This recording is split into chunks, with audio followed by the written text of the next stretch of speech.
Hey, everybody. So if you have been hanging out with us for the last couple seasons of the podcast, you probably remember us mentioning Flaututi in our past episodes.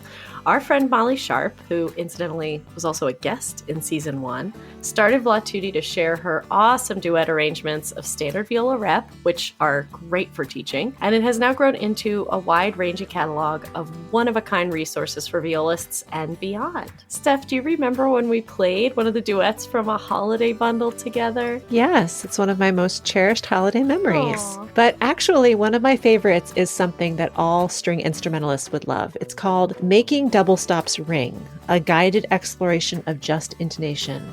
And Molly actually shared the viola version with us last year, and I am not exaggerating when I say that it completely changed the way I think about intonation. No one has ever explained it to me like this before. I think that we all realize on some level that a B in all situations is not the same, but why? Yeah. Have you ever had that classic argument in a string quartet setting when you're trying to tune a chord and maybe we're playing that B and we're being told, no, it needs to go lower. No, it needs to go higher. It needs to go here. Wouldn't it be amazing to save all those hours for our string quartet students with no debate? We just know where it's supposed to go. Everyone agrees because there's only one way. Right. You can just gift them copies of this book. Yeah, exactly. Nothing personal. Just here's a book about intonation.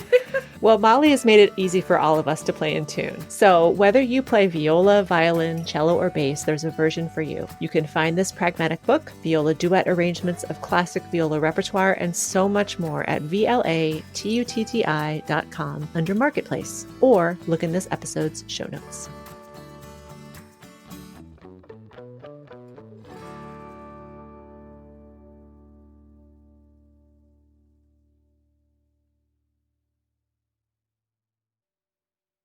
This week is Isla's birthday week. Oh, yay. So she's turning 9 tomorrow. Her last single-digit birthday. Yeah, she's so excited. It's cute. And it feels nice because last year, COVID birthday sucked. And It was very anticlimactic. It was just us, like our four-person family. The 4 of you. This year, we got a projector and a screen, and we're going to have an outdoor movie night on our screen porch with 3 of her friends. Aww, I love that. I'm so excited for her. Just to be with other kiddos. Absolutely. Oh, that's super cute. Are you baking a cake? I am. She asked for a carrot cake cheesecake. So it has layers of carrot cake and cheesecake in it. Mm. For those of you who do not know, Stephanie is an incredible baker. I just love to do it. But the stuff you create is like, it's amazing. I'm rusty. You can sell it. I'm rusty, friend. I haven't done it in a long time. I used to make much more complicated cakes. We'll post some of them on our Instagram so you can see what we're talking about. But definitely, I think cake photos are necessary. Like the Louis Vuitton cake. Yes.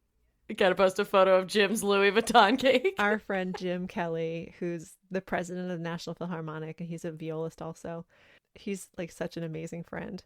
And his husband asked me to make him a Louis Vuitton cake for his 40th birthday. And it was so much fun to make. We'll post a picture of that. Yes. And you also had a cake decorating business. Well, it wasn't really a fully fledged business. Like, I incorporated the name. It had the cutest called name. Sweet Compositions. Oh, it's so cute. But I came to realize that cake decorating, at least for me, was something that was a great hobby. But it takes me so long to do these intricate designs that the time to money ratio was just not in my favor. So I decided just to keep it as a hobby. So I don't do it very much anymore. Yeah, I can understand that. I cook a lot. Well, I did cook a lot. COVID kind of killed the joy of cooking for a while for me. I hope I'm going to get it back. I'm decent at it, but I always laugh because whenever they do, like, Chopped on Food Network or whatever, one of those cooking shows, they have amateur shows sometimes. And years ago, I remember my husband and I would talk about, like, oh, you should see if you could do that. Like, go on amateur chop. Like, I'm very good at taking random ingredients and making something cool out of them. and just winging it. The problem is time. Like, I don't think I could ever do it in 30 minutes, ever. Everything takes me time. That's everything. Funny. I would be that person who goes on the show and runs out of time and like leaves an ingredient off. And then I'm standing in front of the judges. I'm like, yeah, the time just got away from me. 30 minutes, start to finish. I mean, chopping and cooking and everything. That's amazing to me. Blows my mind. Because I'm sorry, Rachel Ray. Rachel Ray was one of my first cookbooks, the 30-minute meals. Yes. Yeah, there's no way. Like, I rarely make them in 30 minutes. If you factor in all the prep. Yes. I don't know. She was just really good at that. Yeah. I don't know how they do it. It's amazing. Welcome to the Viola-centric podcast. We are two curious violists exploring the art of connection through conversations with each other and our friends. I'm Stephanie Knutson. And I'm Liz O'Hara Starr, and we're both professional freelance musicians living in the DC metro area. Speaking of recipes, so yeah. Oh no! People have been sending us cicada recipes. Oh my god! I tried to comment Me too, on the one. Accept the comment. Dana, no. The answer is no. It looks disgusting. You know what I think? I know. I was like, I would have to close my eyes. I don't know if I could do it. Yeah, because at first I thought when she was making this recipe, this Instagram reel that we got tagged in, I thought she maybe grind them up. I was like, oh, she'll grind them up and then they turn into like a flour and you don't even know they're in there. But nope, she just stirs them in with whatever sauce she Fully made. Formed. And then they're like saucy cicadas. And also they're not just like, I didn't realize, they're not just the nymph and they're not just the one that comes out of the shell. They're both and the shells. And she was like throwing all the different kinds in. Okay. I don't know what the proper method, if there is a proper method for cooking cicadas. Disgusting. But what I did see, I saw, was it on CBS Sunday Morning this week? You guys can tell me if that was where it was. I have it recorded. I'll go check I love later. that you watch Sunday Morning. That's like my old person show. Yes, that's one of my old person shows too. You know, my parents got me into it. Me too. Like, it's just like interesting news.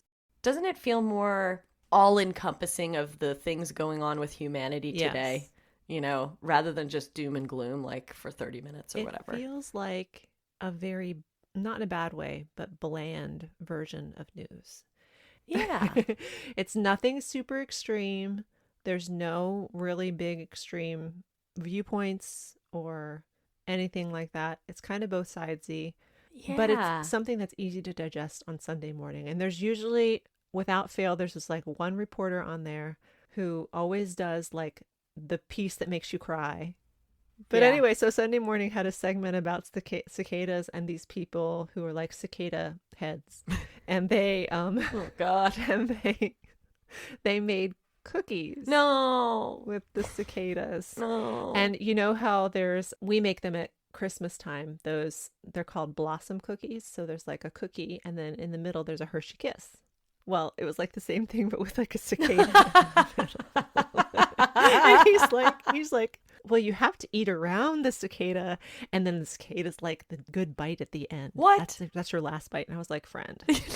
No. You eat that you get it out of the way, and Right? then you eat the cookie. You close your eyes. Close your eyes. Who did that one? Mo Rocca? I bet it was Mo Rocca. No. No, it was somebody else. She ate a cicada cookie. And I can't. you know, I was thinking about this. I was thinking, I think that I could get down with eating a cicada something if I didn't have to harvest them. Right. Yeah, like we have to go find and then like collect them in like a vessel. And you have to do that at night because the nymphs are supposedly the ones that you eat. No. Okay. So man, I don't know. I don't know. I don't know. I wonder if there's someone who will harvest them for us and prepare us something cicada-y. Yeah. I don't know if I could live with myself having known that my oven had bugs in it. I don't know. Yeah, that was the other thing about that reel that Dana sent us was it was like you put them in the freezer to humanely. Yes, I do know that. Mm-hmm. I don't think I can do any of that, actually. I don't think I can kill things and then eat them. I mean, I know that I eat a lot of things that have been killed, but I don't see that they've been killed. I don't think I can do it. What about vegetables? We're basically killing the vegetables. Yeah, they're already dead when they come to me. They've already been pulled. They've already been ripped from their roots. Oh, this is getting dark. It's getting really dark. I have been going down this like very fascinating rabbit hole with mindfulness and compassion and lots of thoughts to explore. But one of the things that came up is this idea that, from a physics standpoint, we're all moving matter, and that the fact that we're solid beings is like this illusion, right? Like everything is down to its granular is just a moving particle. Whoa. Yeah, big stuff. But if you apply it in terms of understanding like living things and whatever, life that flows through everything, and then you start to talk about taking lives for food, it's a whole thing that I don't know. I just don't think I have it in me to be hardcore vegan or something. I did it once, and it wasn't hardcore. It was just like, I've come to realize this about myself, that I don't know how to describe it. I am the type of person who, if you tell me that something is hard, I will try and do that thing to prove that I can do it. Yes, I can see that about you, my friend. So I love that. It was a challenge, and I was like, challenge accepted. And so for a little while I was vegan, but not for the right reasons, just to see if I could do it. And how did that go? Well, it went fine. And then I got pregnant, and my Yeah. doctor was like, you need to eat a hamburger Yes. because my iron was low. Right. Yeah, I'm the person that's like, I feel when I really think about where my food comes from, it hurts. It's like painful to think about. So I shut that part off.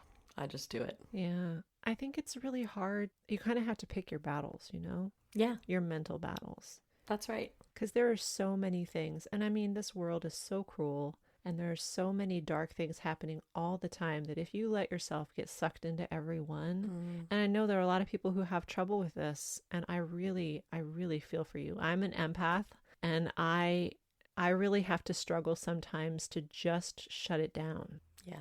Because Yeah. if you start to think about all the things, it can feel very overwhelming. Yeah, when you are empathic, it's learning boundaries and figuring out how to exercise those boundaries so that someone else's suffering does not envelop you.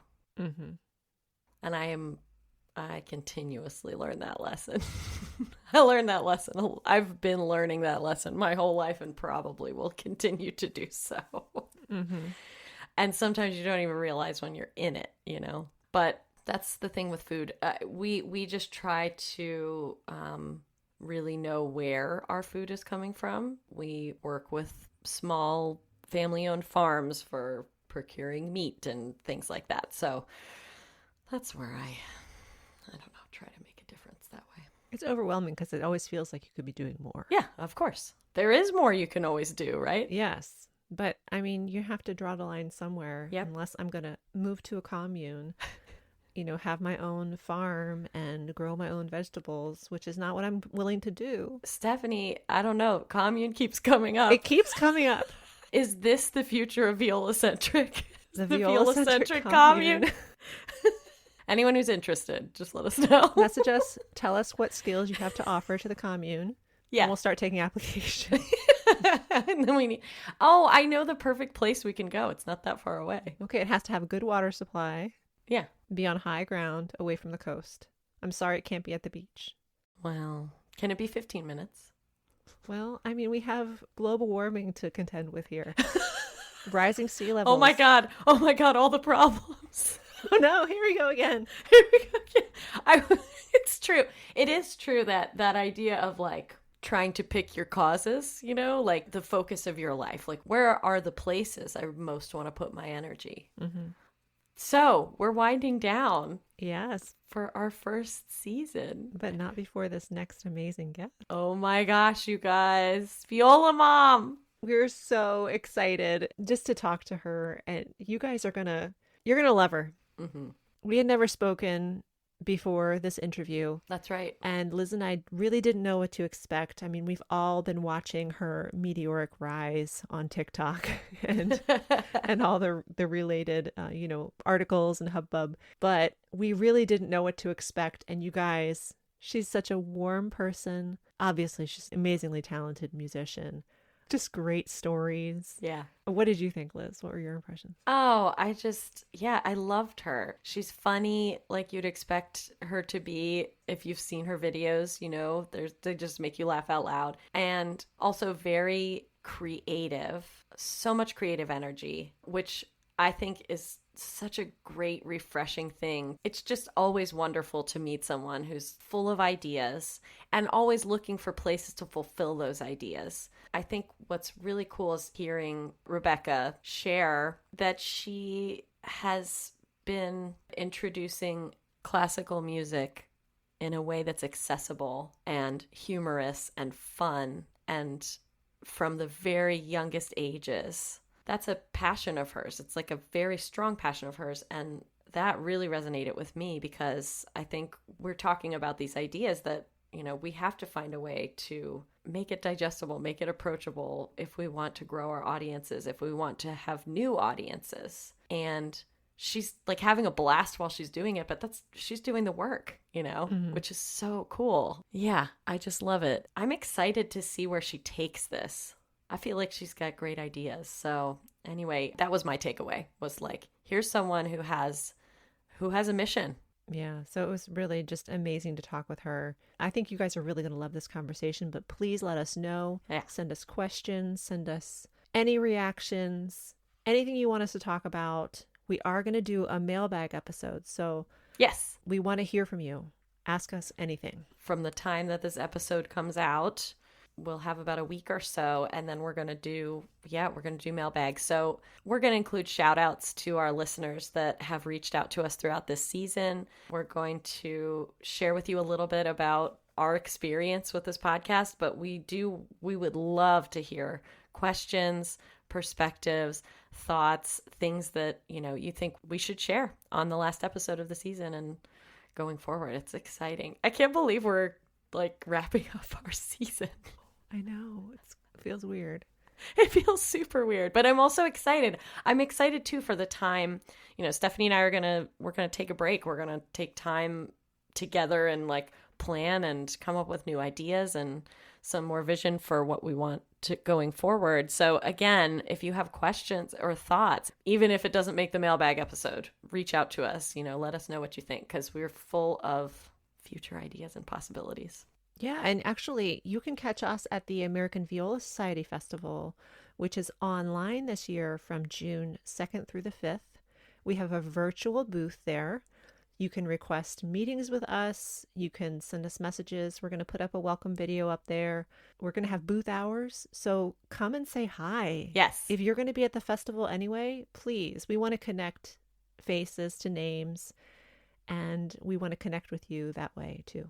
Yes, absolutely. If you are a violist and you haven't signed up for the festival, I would strongly recommend it. It's going to be really interesting. They have a lot of presenters, and there are other exhibitors, including our friend Molly Sharp with Tutti. And I think it's going to be really cool. So you can find out all the information you need to for that on the American Viola Society website. Whether you're a member of AVS or not, it doesn't matter. You can join us. So yes, absolutely. Oh, and one other thing is we have merch coming. That's right. Oh my gosh, we have so many things to share. We have merch. Our t-shirts, which you can get one that says just Viola-centric on it, just the logo. But also we have this really cool design that I'm excited about that's hashtag full body nod. Yes. You guys. It's super cute. You have to get one of these. Okay, so we have this great partnership going with Alto Clef Gifts. Yes. And she is going to be hosting all of our merch. It's going to be exclusive there. And you can get anything on her site. If you use the code Viola-centric, you'll get 10% off. That's right. And she's got masks, tote bags. You can buy all of our merch there. Jewelry. So many cool things over there. Oh, there's so many things. Our friends Scott and Tanya. Oh yeah, I saw their stuff. Yeah, they just posted a whole bunch of stuff that Tanya had gotten for Scott, I think for his Yeah, his birthday. There's just limitless things. It's very cool. Lisa Divig, we are so excited to be working with her. She's really great, fellow violist, and has started this It's really beautiful stuff that she's doing. So we're really excited. Yeah, t-shirts, mugs, whatever it is, you can have Viola Centric's logo all over it. Who wouldn't want that? Who wouldn't want that? So many things to share. Yeah, well, hopefully you enjoy this conversation with Rebecca Young, Viola mom, and we will talk to you next time.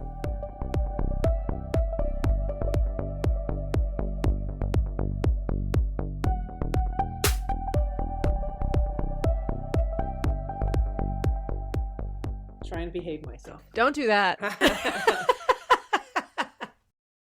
I wasn't playing much at the beginning of the pandemic. And then I got a phone call. It was summer already. A freelance friend. She said, I'm playing quartets. Would you come and play? All right, I'll do it. So I went over and oh my God, I didn't realize how much I missed playing. It's the performing of it. I don't know. Is it the music? Is it the being with people? Is it the playing? All of those All things. of the above, yeah. From that moment, every time somebody called me to play or I had them come over and we played, it was just, it was really gratifying. And of course, half of it, no, 3/4 of it was talking and drinking and eating. Yeah. Yeah. The best part was playing Ravel string quartet, which I had never played. And then one of them said, let's do it again.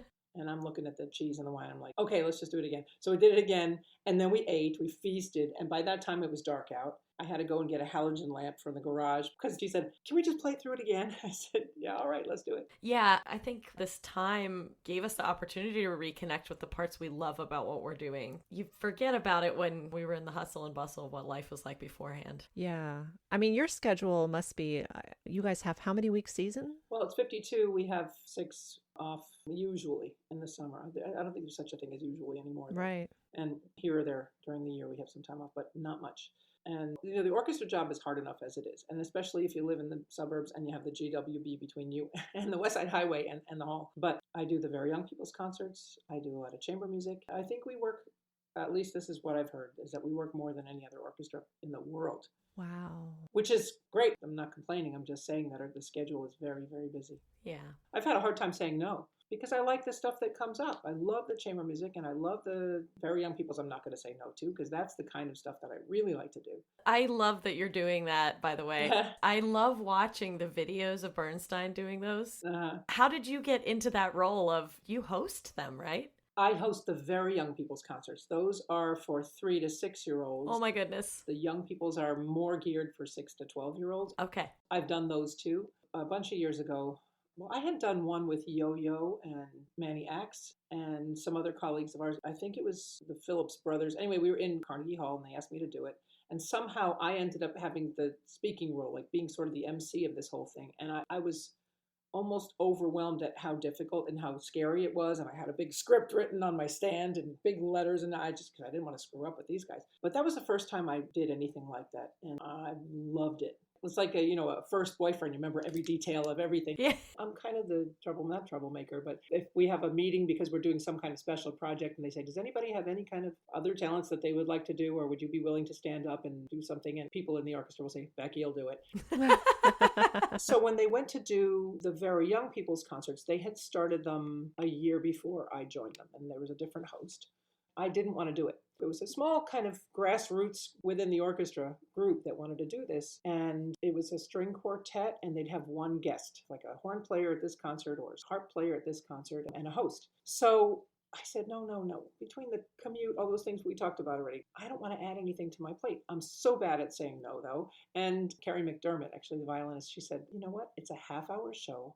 2 times on a Sunday and 1 time on a Monday. And that's it. It happens 3 times within the spring usually. And I said, all right, I'll do it. And I loved it. The show was a half an hour show. Before the show, the musicians would go out into the vestibule and play games with the kids and have them almost like a petting zoo, be able to touch the instruments and stuff like that. And then we come and have this half-hour show. I would ride out on a scooter or I would, do something silly and get their attention. And one time I was sitting at home and one of my kids had Modern Major General up on the piano. And I don't play piano, but I just was going bum, bum, bum. And I'm looking at, I am the very model of a modern major general of information. But, I am the very model of a model. Allegro. That'd be cool for Allegro. I wonder if they let me do it. So I floated the idea and they went, oh, okay. And then I thought, all right, if we're doing Allegro, then I've got to do something for Adagio. So I'm looking through this book and then I went, Titwillow. Mm-hmm. Yes, in Titwillow, Titwillow, in a tree by a river, a little Tom Tit sang willow, Titwillow. How can I make that adagio? Because it's adagio, right? It's a slow song. So I went, there's a word that in music we want you to know. Adagio, adagio, adagio. Oh. Since we've already done fast, this word must mean slow. Adagio. And anyway, and I said, can we do this? And they went, okay. And that was that. And the first time we did it, the musician colleagues and the education guy went, that's great. You got to do one of these for each show. And I did. So I have a bunch of them that I've done. And Wow. I love that. That was a real instance of you getting to take ownership of something in the orchestra that really sparked your creativity, and it really lit something inside you. Absolutely. It's been my favorite role at the Philharmonic for years. There's a great brass one that we did. Oh, you are my tuba, my only tuba. You make me happy when I hear you play. And you'll never know, dear. Whatever. I really want to get that on video. That's one thing that I really want to do is get all of them down on video. Well, now you've got this TikTok audience and platform. Right. I know you've told this story a whole bunch of times, but just for the record, how did all of that start? Yeah, how'd you become a TikTok queen? Queen. I have a 17-year-old daughter. That's the end of that story.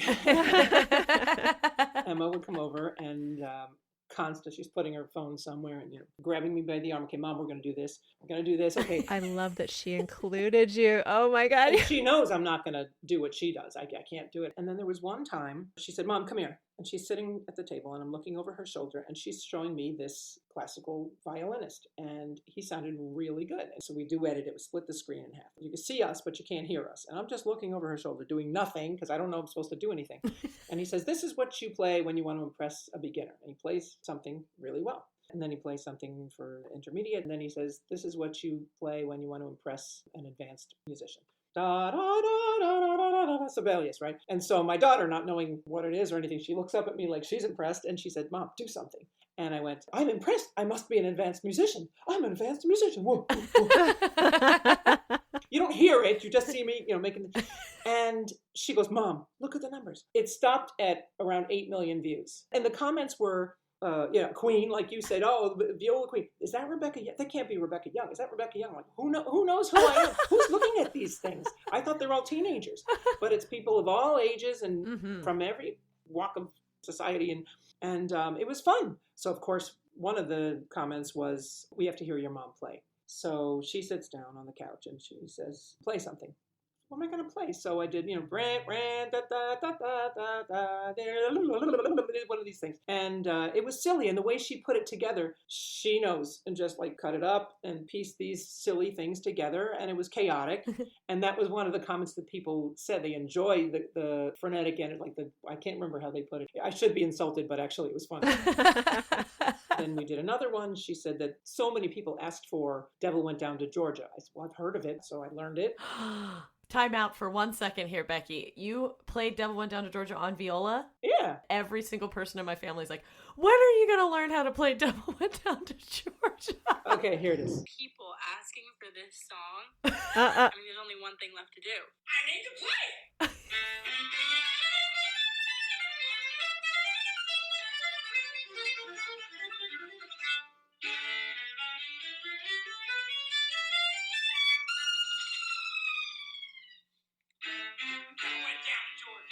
Yes! I loved it. I was having fun. Another comment we got often was, we like you, but we're here for your mom. Tell her to get her own TikTok. So I was thinking, what can I do? What can I do? And I was thinking, all right, I'll do a duet with one of my colleagues. I'll call Joe Alessi. He's my friend. He's a trombone player. And we went outside. It was freezing cold. There was snow on the ground and it was COVID. So we had to socially distance. And I kind of figured out what I was going to do. I didn't know at that moment. So I just filmed me saying, I've come to Joe Alessi's house to see if he'll play some music with me in the snow. And then I got out and ran to the door playing something crazy. Knock on the door and he opens the door and he comes out. We played da da da da da. He went wah da da wah wah wah.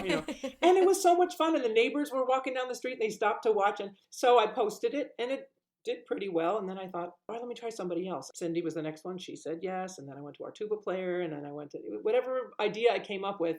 People had said yes. I have literally a list of things that I want to do that are ready to go. Cindy Phelps. I introduce her. I say, this is my wife, Cindy, and she does the same to me. I came up with this idea since I broke my wrist, and I'm really missing doing the TikTok stuff. Philharmonic, I'm grateful for the job, but this TikTok thing has been so much fun. Yeah. So I called her up and I said, I came up with an idea. How about if we do something where you do the left hand and I'll do the right, And so I have a song that I'm making an arrangement. That's amazing. That is so awesome. I did one with Judy LeClaire, our principal bassoon player, and she called me and texted me, "Can we do another one? What are our numbers? What are we?" She was so into it, couldn't wait. And the same thing with Sherry Silar was people are excited and want to do it again once they do it. So Yes. Yeah, it's kind of addictive. it is addictive. And now I'm sort of been concentrating on this. Yeah, well, you got to recover, right? Yeah. Even Peter and the Wolf, I'm working on doing that in several languages, actually. Wow. Oh, in under 1 minute, it's so great. It's like beautifully frenetic, but in like the most fun way. Just makes me laugh. That's good. I mean, that's what I want to hear. I want to show you. So like I'm trying to do it in Greek. I don't speak Greek, but one of my best friends does. And so she translated it into Greek. I have it in Castilian. I have it in Chinese. I have it in Portuguese. Yeah, so it sounds like you've got enough to keep you off the streets for a little while. I do. I'm not going to mention them yet. Oh, no. Yeah, no spoilers. But I have some other similar to Peter and the Wolf. I have. Oh, how cool. Yeah, just have to stay tuned. People have mentioned to you that you're making classical music more accessible by what you're doing. And I love that you said that humor is sort of this vehicle for you. And you referenced how what we do sometimes is pretty serious business. But even from doing the very young person's concert, I mean, you're creating accessibility at the earliest stage, which is really, really cool. Yeah. Remember when you were a kid, Bugs Bunny, or any of those things where you hear that music played in commercials or things like that. We know where they come from, but the average person doesn't. I've always thought it'd be really cool to do a young people's concert where we would play the music, or you'd show a piece of the commercial on the video and then play a little more of that piece so people can become aware of classical music as you hear it in your daily life. And also, how does it make you feel? I had an experience. My son met his wife. They were playing in a group called Litha. It's an orchestra that gets together. I don't know if they're exactly amateurs, but anyway, they come together and they play these concerts. They were playing Mahler too. And I played Mahler's Second Symphony a bunch of times. And the most memorable, of course, was Leonard Bernstein. We recorded it with Leonard Bernstein. So you could be a snob about it, right? But I'm going and I'm sitting there and I'm listening to this thing and I'm really enjoying it. And my kid is playing it. He plays great and everybody's playing great. And at the end of this piece, I was weeping. I mean, I couldn't control it. Now, this is not about my kid, and I didn't know my daughter-in-law yet. He didn't even know. I think he had just met her that day. But I was literally like sobbing at the end of this piece. It was the music itself. It made me think about the baloney that we get tied up in when we go to work. If you're sitting on the stage and you're playing a Brahms symphony, it's something to be gotten through. You know it's time to either do something else or change it up a bit or rethink what you're doing. And a lot of times I'm sitting there and I look out at the audience and there's a moment that I'm bored or I'm thinking about who knows what, and it's not about Brahms. And I look out and I see somebody with tears coming down their face. And I'm like, oh yeah. Sitting there, I was thinking, I got to just listen to the music. It's just about the music. That's why I got into this in the first place. So that's one thing. Another thing is when I was in college, I remember I had one roommate who practiced. Oh my God, she practiced the same etude over and over and over. And I thought, God, if I had to practice that much, I would never have done it.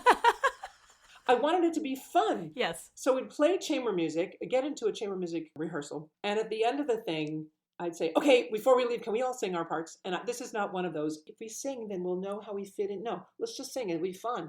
And we're howling. People would open the practice rooms like, what the hell's going on in here? I don't know. There's just something about just enjoying what you're doing rather than trying to, oh, look how good I am. And if I'm going to, I'm a perfectionist like any other classical musician, and that can be the bane of our existence. But there's more to it than that. I think a lot of what we do on the stage, look, there are all different kinds of audiences, audience members and demographics and things. And I think there are a lot of people who come to the Philharmonic who want to see that old-fashioned people wearing black, let's play a Brahms symphony, and that's it. I think that there are other ways to sell it. That's my point, is that, we could do a movement of this and a movement of this and a movement. Like they used to do that.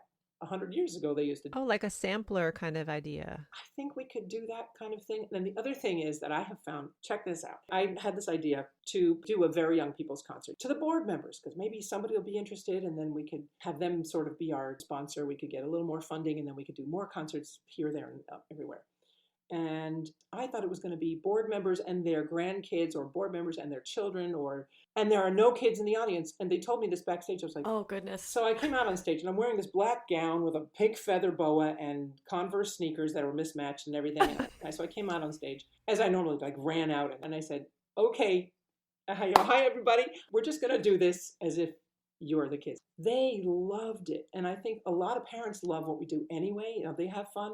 And I keep saying, why can't we wouldn't call it this, but why can't we do very old people's concerts? Why can't we just have fun with the music for, civilians, yes. average age people, or, everybody? It doesn't have to be just for little tiny kids. That's such a great idea. Yes. And take it outside. Our mascot is Philippe the Penguin. So why can't we do one in Central Park in front of the Penguin House? Oh. Military families and children's hospitals. So I'm trying to now branch out and I'm going to contact different places on my own because it makes me happy and it makes other people happy. And frankly, it's great for the orchestra. Here, this is a sample of what we do. And isn't it great? Isn't it fun? Come and hear what we do for grown-ups. And it's great what we do, but it's like you give birth to a little baby. You don't give birth to a grown-up. You start with this little thing and then you take it another level and you don't start with Bruckner. Actually, if I never played another Bruckner, I don't know. I just have a thing about Bruckner. Don't ask. I think it has something to do with the pages of tremolo. No, it's not. I've tried everything. My stand partner, Cindy, my wife, whom I adore, she loves Bruckner. And there are plenty of people. The wind players, the brass players, they all of course they love right? it, yeah. Maybe they have things to play, but even that I don't get. Bum ba da dum bum bum bum bum bum bum ba da bum ba da dum bum bum bum ba da dum bum bum ba da dum bum. But come on, and then he goes into something like a pretty little melody for a little while, and then back to bum ba da dum bum. It's like there's no transition. If there were transition, then I would get it. If you're a Bruckner lover, you have to at Rebecca Young here.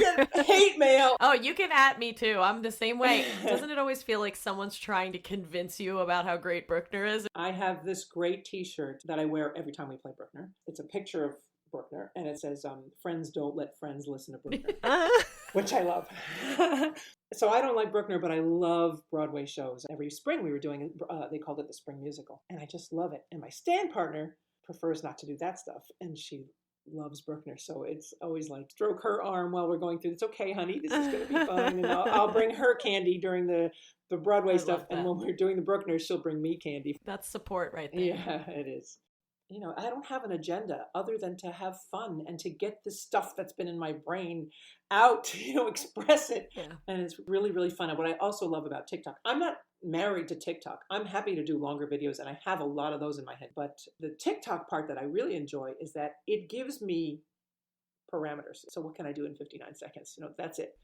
Otherwise it might be endless and too many possibilities. And when you're ADD as much as I am, forget it. It's just like, there'll be too many things. The Philharmonic actually asked you to take over their TikTok. What did you say? My first thought is, what's a takeover?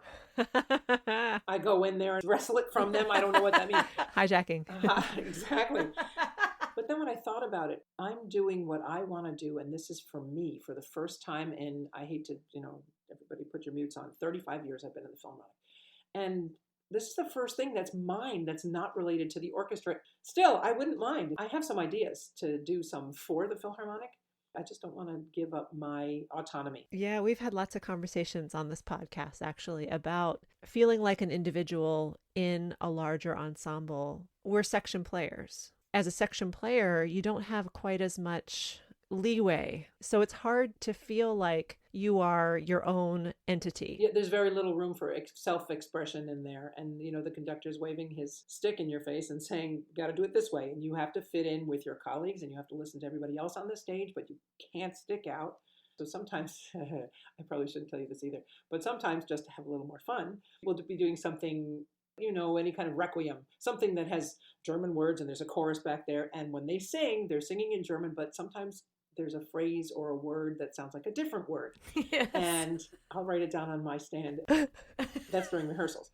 Then I'll go and write it in other parts around the stage, like people I can see. Oh my God. Oh my God. And then we're getting to that part, and I start to tense up because I know I'm going to start to laugh. And I see people lean forward and knit their brow like, what? And then they start to try not to laugh. Really funny. I've only gotten reprimanded once, I think, for that. But Worth it. totally. It's so good to know that even at the highest level of our profession, we still can do these things. Well, I don't know if we're supposed to, but I do. I haven't been fired yet. There was a piece that was commissioned by our conductor's wife, Kurt Mazur's wife, Tomoko, commissioned a piece for my wife, Cindy, and me. And we didn't know this at the time, but that day that we found out about it, it was the end of the season. It was in May sometime, and we were kind of messing around and maybe playing tic-tac-toe, or I wrote something off color, whatever, on our music. And we have a whole language of, you point over here with your bow, that means thank you. You point over here with your bow, that means you're welcome. Over here means shut up. Here means go away. You smell. And we have a whole language. We've been asked by members of the audience once or twice. Somebody will come up and say, "You two look like you're having so much fun." And then I'm like, like too much fun. So this one particular rehearsal at intermission, the personnel manager came out and said to us, "The maestro wants to see you in his room." We looked at each other and went, "Uh-oh, we went too far this time. We're in trouble." And we went up there, and he announces to us that his wife would like to commission this piece, and Sofia Gubaidulina would be the composer, and we'll play it. And we did. We played it all over the freaking world. The orchestra hated it. We were happy doing it. And when we did it again years later, it was even better for us. I mean, it's like we knew this piece like it was one of our children. It's kind of cool. But anyway, we left the room, and the first thing we said was, "What'll we wear?" It was such a relief because we thought we were getting fired that day. But he didn't even notice. Once in a while, there was one time where Mazur was yelling at somebody. It was very intense, and it was all about the music. No matter what anybody tells you about Kurt Mazur, it was always about the music. He ate, breathed, and slept music, and it was intense for him. Mm-hmm. And so he would get into it, and then he would, "For God's sake, what are you doing?" Like all those kind of things. And one time I started to giggle because I might have written something down about what he was going to say, and there he said it or something like that. And he looks down and he goes, "Rebecca, do not laugh at your conductor." That's about the worst that I got in trouble sitting up there. But I love that. I love that because in almost all the orchestras that I play with regularly, the violas just seem like the place where that would happen. The most likely to get in trouble. Yes, for laughing. The ones that look like we're having the most fun. Yeah. Well, what's funny is there was one time Bramwell Tovey, who, do you know him? Oh, love this guy. He's not like, not like a Bernstein kind of conductor. We always used him for summertime classics or when we went to Vail and we were in the summertime. And he programmed things that you would think are pops concerts, but it's classical music. I don't know why we don't play more of that really great fun stuff. It's legitimate classical music. I don't know. And he would talk, and he was hysterically funny and just a super nice man. We would do Parks concerts with him. And another violist in the orchestra has this great garden, and every year she brings in the summertime a big basket of tomatoes and cucumbers and squash. And I'm looking in this basket and I'm thinking, I see this big curved phallic looking squash, and I'm thinking, wonder what I can do with this, right? So I took it and I put it under my chair. Bramwell comes out and he walks onto the stage, and he would start the concert by talking a little bit about the Dvorak Carnival Overture that we're about to play. So while he has his back turned to us, I reach under my chair and I pull out this squash and I sort of step up and hook it onto the front of his stand. And I knew from the previous concert that he would just turn around and start us, right, without even looking down. And so I hooked it on, and then he finishes what he's saying, and he turns around, and gives the thing. And when he looks down at the music, he sees this thing, and he continues to conduct with one hand, and he picks it up, and takes a big bite, and then he puts it back down on the thing. Yay! You can't do that to just everybody, I love it. You sound like the best stand partner ever. I hope so. How long have you two been married on a stand together? As long as she's been there, because I'm there longer than she has. I think she's been there 25, maybe if you count COVID, 26 years, something like that. I've been there 35. Wow. That's an incredible amount of time to spend sitting with someone and playing with them. Oh, yeah. Yeah. And we've gone through our things, but we always end up talking. We always say we need spinach and French fries, and that doesn't mean there's a problem, but it means we need to, work on our marriage or just be with each other or something like that. We used to go out and do that as friends when our kids were little, and we both lived in the city, and we could do it more often. Kids are similar ages. So it ended up that we liked having French fries and spinach and became kind of code, like those codes that we would point to on the stand. It was another thing. She just sent me like yesterday, said, I want to take you out for spinach and French fries. Yeah, no, it's like any other relationship, but oh my gosh, she is super focused and she's always generous with her time and the best listener. Not to say that we haven't had our things, but we love each other. There's a deep bond and can get past anything. Really. That's amazing, because going back to like the beginning of the pandemic and we're missing playing, we're missing contact with humans. Liz and I have talked about this a lot. It's that need for connection.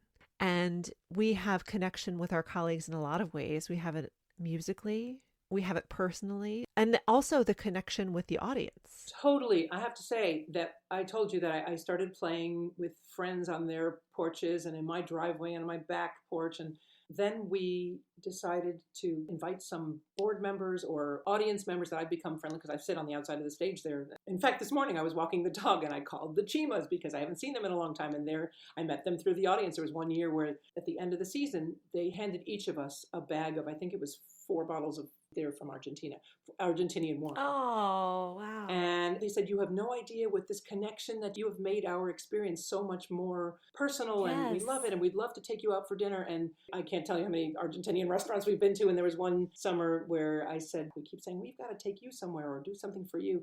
Let's do a chamber music party at my house and let them be the guests of honor. So they came and they said it's like a highlight of their life. Oh. It was nothing for us. It was wonderful. Just come. And they brought some friends and we had some friends and we played and we had food. And of course they brought the wine and we've remained friends. So we were playing for ourselves here during the beginning of COVID. And then we started inviting people. Different experience. Yes. It was completely different. And we didn't rehearse. I don't think we practiced our part. You just go and you play. The freedom of that and what goes with that, it was very much like that experience of sitting and listening to my son's orchestra. You get to the basic part of it, which is communicating what you love to do and sharing a piece. I didn't have to play anything written by Bruckner. I didn't have to play anything I didn't want to. I mean, if somebody else wanted to play something, fine. If it didn't excite me, fine. But that audience element is really important. Yes. It's so great, too, because you made me think about this when you told the story about your audience members from the concerts who feel a connection, a personal connection with you.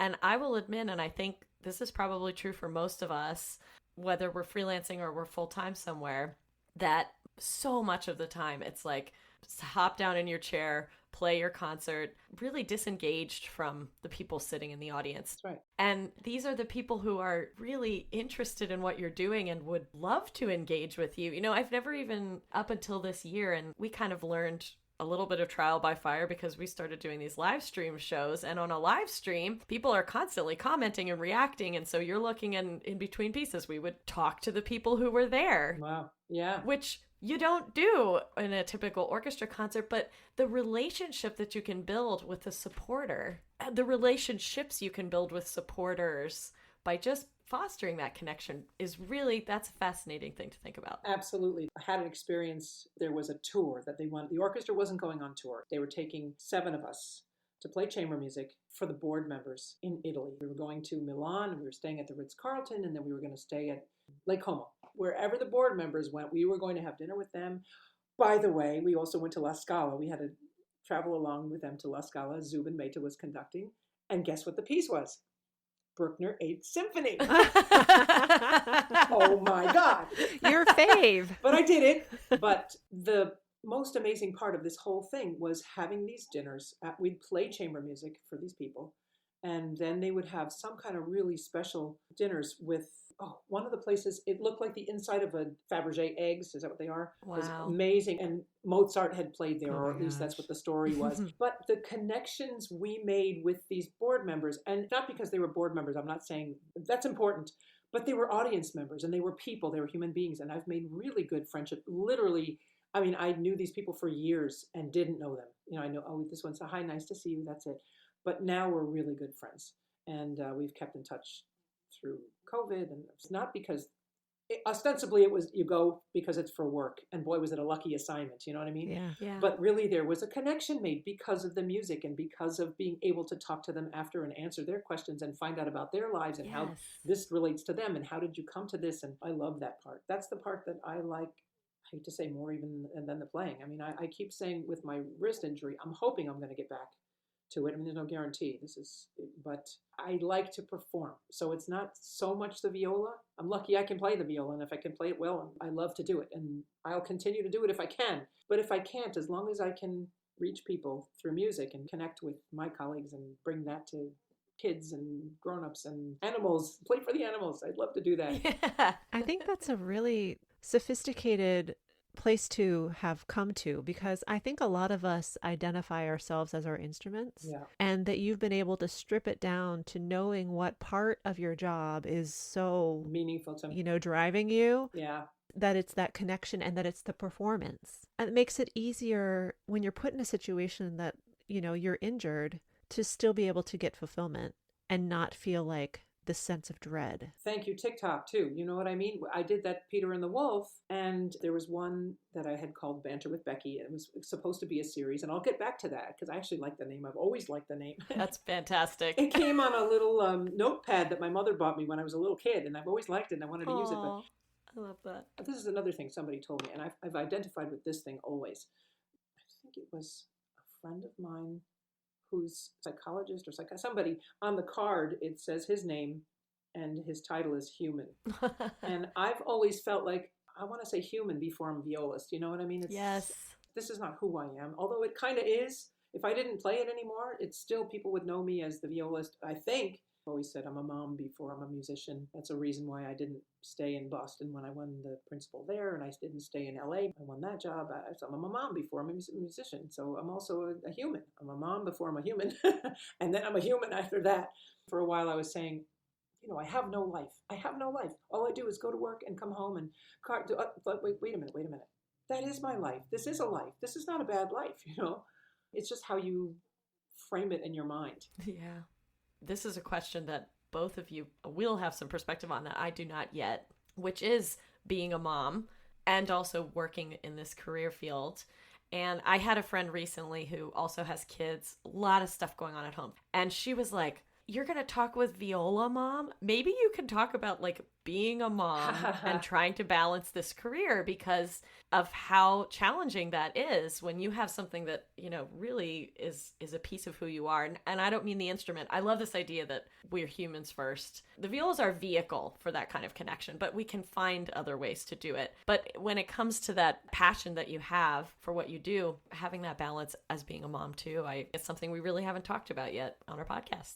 So my kids are all 7 years apart too. So not on purpose. It just kind of happened that way. So I was a mom. Wow. Lucky. I had another first child, and I had another first child. And like I said, I'm a mom first. And, you give up a lot for your kids, a whole lot for your kids. I'm not expecting anything back. It's just because that's what you do. But in terms of balance, I've always said, I've never had any balance. I really haven't. Yeah. It's been, I practice and work on something, and I feel like I've missed something. Like I couldn't go to that show or that play or that whatever that was, and not practice, but work.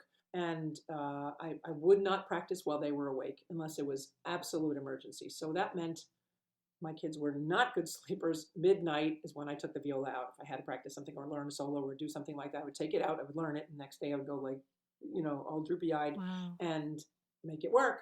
Or I was like, okay, forget the viola. I'm going to be here. We're going to go, and I'm going to be the volunteer mom to take the kids to wherever it was. And because of my schedule, a lot of times that didn't happen. But if it was coming up, then I'm going to do it. It was available to me to be the class mom, and for something I would do it. It was hard, but I would not have given up having kids, and I would not have given up. Well, maybe I would have given up the career if I had, but I had to make a living. Yeah. I loved being a mom, and that's part of you. It's like I don't even think twice about it normally. Yeah. It's like you're pregnant and you're like, oh, like, well, now what? Well, you're gonna have the baby. Tough. So you have the baby, and then you don't know what to do, and then you figure it out. It's like the same thing with your schedule and with your life. And there are times when I'm on vacation or when I took a sabbatical. It's got to be more than 10 years ago, 15 at least years ago that I took a sabbatical. And I took it because I was going crazy. I can't do this anymore. I can't do this anymore. I was thinking, and I've got to find something else, some other way to make. And as soon as I stepped back and I got the sabbatical and I didn't have to go to work, I could breathe and I didn't start looking for other things to do. But my mother would say to me, "You're so busy right now. I don't know how you do it when you have to go to work." Yes. You know how, I mean, however, even if you don't have kids, Yes. when there's nothing to do, it's like time is like sand and it just fills in. I'm not religious, but you know how they say God doesn't give you more than you can handle. Yeah. The universe doesn't give you more than you can handle. Yeah. And you work with what you got. I think that's so true. You know, as a mom, my kids are much younger, but you just kind of take it day by day. I know that sounds really cliche, but it's week by week. It's what do I have going on this week? What can my partner or, you know, my husband or my wife fill in for me? You have a husband, a partner, and a wife? Wow. Yes, I have a very busy schedule. Although I have a lot of people to juggle over here.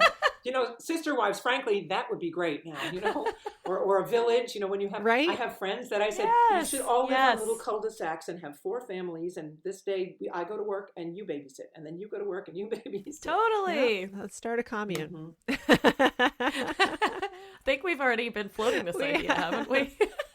A Viola commune. Yes, we've talked about I it. don't know about that. There's a joke in there somewhere. Yes. It's true, though. When you think about it, I just went out to lunch. Our former concertmaster, Glenn Dictorow, was in town with his wife, who's a violist. And there were 6 of us. So his wife is a violist, I'm a violist, and the other 3 people, 2 of those were violists too. It just happens to be. Is it because we sit near each other? I don't think so, because people don't always get along with the people they sit with. It's just, I don't know, the mentality. Is that what it is? I think that we're just laid back. Creative, too. Yes, very creative. And there's something about being facilitators, you know, we connect things together. We're sort of wired that way anyway, in our training, but also personality wise, there's something to it. collegial about it. Collegial. Collegial? That's weird. Collegial. I think it's collegial. Something that bonds us. Mm-hmm. Right. Thank you. Yeah. Oh, this is so great. I'm having fun. We're both just so grateful that you gave us some time to chat today. And My pleasure. Anytime. Thank you. thank you so much for listening to the Viola Centric podcast. If you enjoy what you're hearing and would like to support us, please consider a contribution through the PayPal or Venmo links in our episode notes. Once again, I'm Liz O'Hara Starr. And I'm Stephanie Knutson. We release new episodes every other Monday, so please subscribe so you don't miss one. In the meantime, connect with us on Facebook and on Instagram and email us at violacentric@gmail.com. Thanks again for listening.